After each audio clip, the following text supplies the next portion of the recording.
So listen, whether you're team Matthew Tkachuk or team Jonathan Huberdeau and Mackenzie Weegar, either way you slice it, this trade is a debate. When it first happened, so many people were looking at this and saying, fleece by the Flames, absolute fleece, fleece, fleece, fleece. That's all I heard. And honestly, I thought it too, right? You get Weegar, who is a top end defenseman. You get Huberdeau, who's a top end forward. And by top end defenseman, chill out a bit. I know some people are going to think I mean like the second coming of Bobby Orr. I'm talking about like top four, okay? So you think you get a top four guy. You think you get Huberdeau, who's a premier forward in the league, 115 points last year, and you get Cole Schwindt and a first round pick.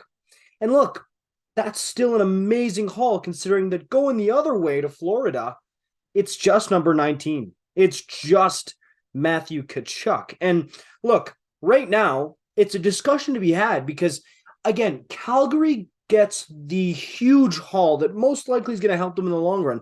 However, the argument I'm seeing lately is that Florida gets the best player and who's younger. Matthew's still only 24, whereas Huberdeau and Weegar both creeping up into their late 20s here.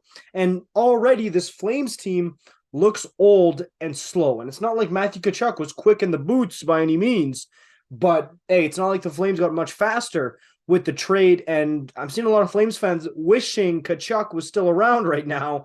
And it's interesting, right? It's an interesting debate, and it's funny seeing him in Edmonton getting booed last night. He scores, he does the old ear thing.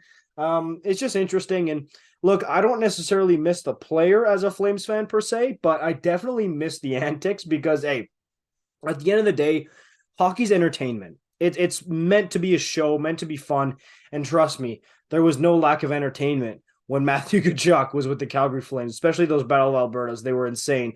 But looking at the stats here, in 20 games, Matthew Tkachuk has 10 goals, 27 points. Huberdeau, on the other hand, in 18 games, only has 10 points going into the matchup tonight, head-to-head against each other. And hey, to me, like that's a big difference there. That's a huge difference. 27 points versus 10, like huge, huge, huge difference. Which is something you wouldn't have thought. I mean, going into the season, tell me that you didn't think Huberdeau would get more points than Tkachuk. Huberdeau was looked at as the point eater, the cookie monster, getting a ton of assists. He's going to get like 8,000 assists, right? But right now, Tkachuk is crushing him in points, which is honestly a little surprising because I was one of those guys that thought, hey, Gaudreau was a big reason why Tkachuk got over 100 points last year. He's proving me wrong in droves, right? And of course, they both signed long-term. Huberdeau's got the extra 5 years on Tkachuk, but they both signed for 8 years. Huberdeau's got 9, though, because he's still got a year on his contract to burn before that new extension kicks in. And, of course, you've got Weegar, and you've got Cole Schwindt, and you've got that first-round pick who cannot be denied. By all accounts, I've seen a few Wrangler games. It seems like Cole Schwindt has been playing really well in the Wrangler system in the AHL.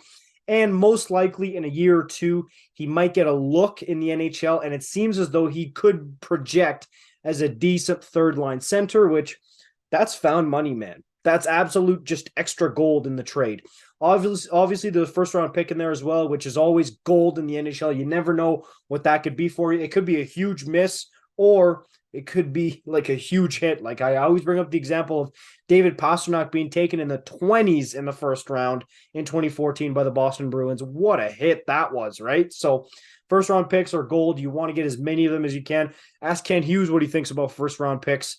And of course you've got Weegar, who to me, he's really still like searching for his spot in the lineup. Like obviously he's going to play in the lineup. He's going to be able to play in that top 6 of defense, probably even top 4, but there's a lot of nights where he just kind of looks like the ugly duckling in terms of like, where does this guy fit into the decor? Like, where do you put, like, is he a number 1 defenseman? Is he a number 3 defenseman? Like, what is he, right? So for on a lot of nights, Flames fans and the Flames alike are looking like, okay, where does Weegar go? And for how many minutes do you play him? What is he good at? What is he not good at, right? They tried him on the power play, penalty kill. They tried riding him for 25 minutes a night, tried giving him less ice time. They're still experimenting with Mackenzie Weegar, but hey, at least it's a piece that you feel good experimenting with. And once he does find his game, like he did in Florida, that's a really good piece. So to me, I will admit that I'm surprised at how much Tkachuk is crushing Huberdeau in the points race right now. And I don't know if I see it slowing down. Like, yes, I see Tkachuk maybe coming back down to earth a tad and Huberdeau picking it up a little bit. But what I'm seeing from Matthew Tkachuk, him proving to me, and I'm sure a lot of other Flames fans who thought he was a product of Gaudreau, that he can do it without number 13. Hey, the Tkachuk seems like maybe he could be a cookie monster in terms of points too. So we'll see what happens. Tonight's going to be a fun one. If you know Matthew Tkachuk, you know he's going to put on some kind of show tonight against the Calgary Flames, and I am here to watch it. I mean, hey, they might give him a standing ovation when his little tribute comes up, but you can bet that halfway through the game when he starts pulling his antics, that Flames fans are going to start booing this guy. Make no mistake about it. They're going to start booing. He's going to spear somebody. He's going to hit somebody dirty. He's going to do something and turn this into a show, but don't mistake it. It's cannot miss TV. I cannot wait to watch this game tonight. It's going to be so much fun to see Tkachuk back in the Saddle Dome. And again, while I don't necessarily miss the player, because there was a lot of stuff about the player that I wasn't crazy about, I miss the antics. I miss the entertainment of having Matthew Tkachuk in a Calgary Flames sweater. And it's going to be nice to see him back in the Dome again tonight. And we'll get to see which teammates didn't like Matthew. We'll see who runs him, right? And we'll see who really goes after him here.